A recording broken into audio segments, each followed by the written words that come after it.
자, 이번에는 206페이지의 필수예제 5번입니다. 자, 여기에 제한 조건이 있을 때의 순열의 수라고 되어 있네요. 그럼 여기에도 제한 조건의 동그라미 한번 해볼까요?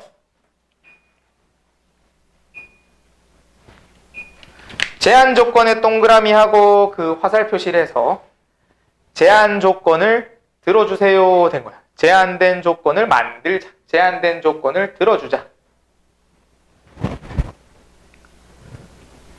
제한 조건을 실제로 여러분들이 만들거나 들어주면 되는 겁니다. 자, 그러면 아래쪽에 있는 문제를 볼까요? 우리가 비상이라고 하는 그런 영어가 있답니다. 자, 그럼 이렇게 해서 1번 V가 맨 앞에 6가지의 자리에서 하나, 둘, 셋, 넷 6가지 자리에서 V가 맨 앞에 G가 맨 뒤로 오도록 하는 경우의 수를 물어봤네요. 그러면 쌤이 뭐 했어? 그 원하는 제한된 조건, 원하는 조건대로 만들어줬잖아. 들어줬잖아. 그럼 우리가 지금 여기 맨 앞에 V, 맨 뒤에 G가 들어왔어. 그럼 V와 G는 썼잖니. 그럼 남은 문자가 몇 개 남았습니까? 4개 남았죠. 그럼 4개가 4자리에 배열하는 것의 경우의 수는 몇 개? 1번의 정답은 4팩이 되는 겁니다. 24개. 별거 없죠? 자, 그 다음에 2번부터는 그 제한된 조건을 만들어줘야 돼. 2번을 한번 읽어볼게요. 우리가 V라는 것과 G라는 것이 아까 1번처럼 맨 앞과 맨 뒤로 지정된 게 아니라 그냥 단순하게 V와 G라고 하는 친구 사이에 2개의 문자를 있게 만들어주고 싶었대.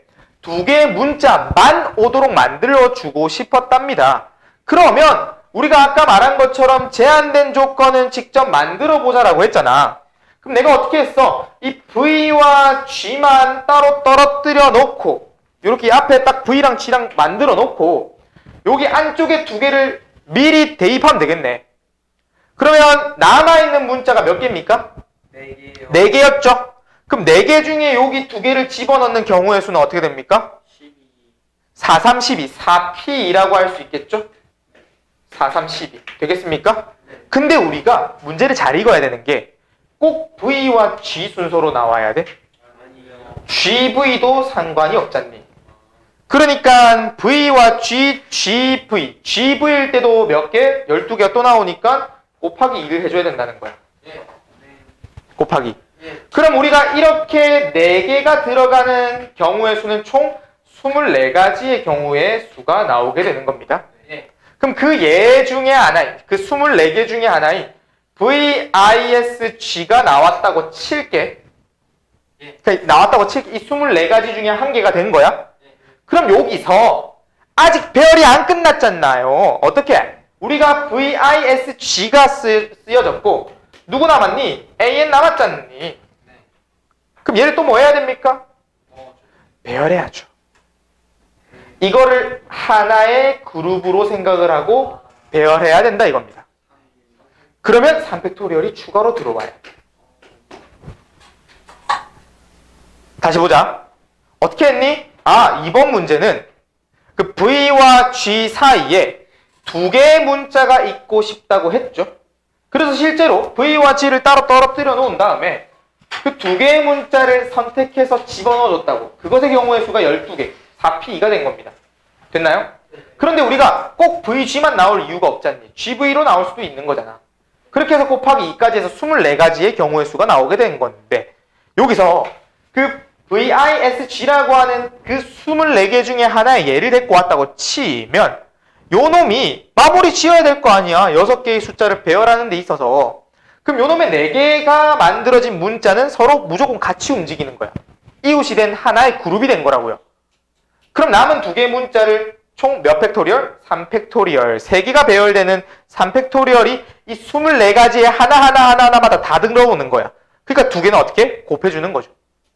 그럼 얘가 24 곱하기 6이니까 144가 나오게 되는 겁니다. 자, 그럼 마지막 적어도라는 말이 나왔네요. 적어도에도 마찬가지로 동그라미.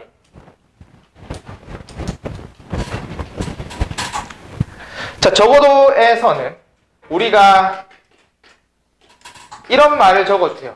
전체에다가 전체에다가 뺄 거야. 뭘 빼거냐면 적어도의 반대, 적어도의 나머지들,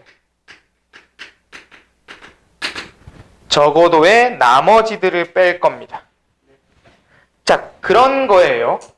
우리가 여러분들이 숫자를 가지고 있는 게 10개의 숫자라고 가정을 해보면 이 10개를 하나하나 다 세면 10가지의 방법이 있는 거죠.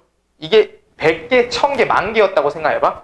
근데 물어보는 질문이 3보다 작은 숫자는 몇 개인가요? 라고 하면 몇 개밖에 없어? 2개밖에 없잖아. 1, 2. 그쵸? 1, 2. 그런데 이게 그렇다면 적어도 3보다 큰 숫자는 어떻게 됩니까? 라고 하면 너무 많잖아. 3을 다시 적어도 3 이상이라고 하면 3부터 출발해서 아까 말한 1000만, 그래 내가 늘린다고 하면 늘려진 것까지 다 포함이잖니. 그러니까 이 적어도는 최소의 개념이 강해요. 적어도 버스는 한 번 이상 탔어 라고 하면 여러분들이 100번 탈 수도 있는 거잖아. 적어도 버스 10번 이상 탔어 하면 10만 번 탈 수도 있는 거잖아. 그치, 봄이나? 그러니까 적어도는 그 제한되는 게 한 10번 이상이라면 10번부터 쭉 다 간다 이거야. 10,000번이고 1,000번이고 10만 번이고 다. 이해하겠습니까? 그러니까 이런 경우에는 이 적어도의 내용을 다 세기가 너무 까다롭다고. 너무 많아서. 그러니 어떻게? 이 적어도 전에 거. 아까 전에 1과 2가 적어도의 반대가 되겠네. 3, 적어도 3보다 크다. 3보다 3 이상이다 라고 하는 거에 대해서는 1, 2, 두 가지만 빼면 8개가 있겠구나 이런 느낌으로. 그러니까 여러분들이 이런 전체 동그라미의 영역이 있을 때 적어도 이것보다 이상이다 라고 하면 요 친구의 이상, 요거를 말하는 거면 우리가 굳이 이걸 다 셀 필요가 있냐고요. 요거의 개수를 세서 전체에다가 이 개수만큼을 빼면 되겠네요. 적어도의 의미 알겠나요? 그럼 문제를 봅시다. 적어도 한쪽 끝에 모음이 오도록 할 거래. 그러니까 얘가 첫 번째 맨 앞에 모음이 오고 나머지들이 있고, 두 번째 맨 끝, 요쪽이 또 맨 끝이잖아. 여기에 모음이 오고 나머지들이고, 세 번째 둘 다 모음이 오는 경우를 다 세야 얘가 만들어지는 전부를 세는 거라고. 근데 이 전부를 뭐하러 세냐고. 그냥 전체 경우의 수 6팩토리얼에, 전체 경우의 수 6팩토리얼에 우리가 한쪽 끝이 모음인 경우의 반대는 뭐니? 한쪽 끝이 모음인 경우의 반대는 뭐야? 둘 다 자음 오면 되네. 둘 다 여기에도 자음, 여기에도 자음 오면 어떻게 되는 거야? 이거의 반대, 자음 온 두 가지 경우를 다 빼버리면, 양쪽 끝에 자음이 오는 거 싹 다 빼버리면 뭐가 남아? 무조건 모음 오겠네. 자, 그럼 여기서 모음의 개수를 세보세요. 모음 누가 있습니까? 여기에? I와 그럼 나머지 4개가 자음이네? 그럼 4개 중에 자음, 맨 처음과 맨 끝 줄 세우면 어떻게 되니? 4개 중에 2개 줄 세우면 되겠네. 그러면 남아있는 문자, 지금 우리 몇 개밖에 안 썼니? 2개밖에 안 썼지. 남아있는 문자 몇 개입니까? 4개. 4팩토리얼 해주면 되는 겁니다. 그럼 그걸 여기다 빼는 거야. 4P는 4, 3, 10이고요. 4팩토리얼은 24개. 이 6팩토리얼에 12 곱하기 24를 빼주게 되면 되는 겁니다. 계산은 좀 생략하고요.